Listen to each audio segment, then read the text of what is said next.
జీవితంలో నీకు ఎవరు శాశ్వత తోడు రారు. నీవు ఒంటరిగానే వచ్చావు, ఒంటరిగానే వెళ్తావు.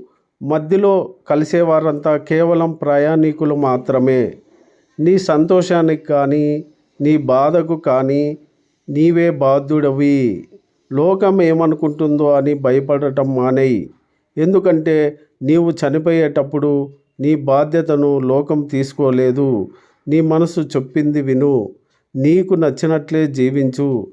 స్వేచ్ఛగా ఉండటమే నిజమైన జీవితం.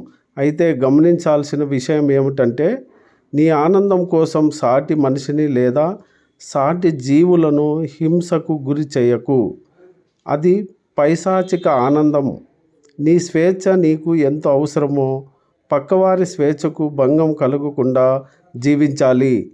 మన ఆనందం, స్వేచ్ఛ ఎప్పుడూ సానుకూలంగానే ఉండాలి. ఇది గమనించి బ్రతుకు.